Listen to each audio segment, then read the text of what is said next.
今天是2025年8月10号，也就是澳洲悉尼的冬季。今天在这里举行了是城市到海边的长跑。那么今天呢，大概有几万人，去年的人数呢是9万人，今年的数字呢还没有统计出来。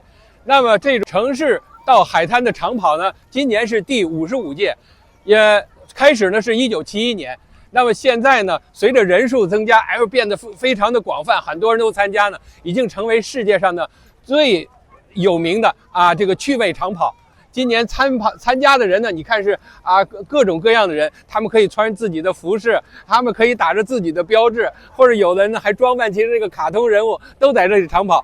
那么这是趣味长跑，所以呢说呢，它不是比赛的。那么它分一些等次，最先开始呢是一些专业的人士，那么后边呢就是说，你跑也行，你走也行，各种各样的都可以。在冬季呢，这成了热火朝天的一个活动。Yeah, why you join the city to surf? Oh, love running. You like running? Love running, yeah. How many times you join this? I've done this one twice. Twice? Yeah, Oh, yeah. That's the third. So. Yeah, it's just for fun, isn't it? Just for fun. Yeah. What about you? I joined it because he was doing it. He convinced me.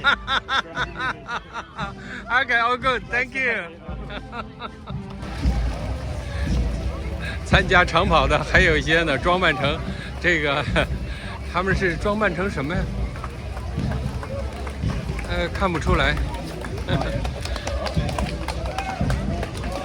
Is it fire brigade? Fire brigade.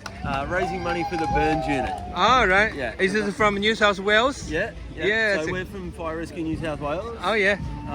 We're part of a charity called Beat the Burn. Oh. We raise money for the burns unit at the Children's Hospital in Westmead. Oh. And we're also raising money for rare diseases as well. Okay, very good. Thank you. Thank you. Have a nice day. You too.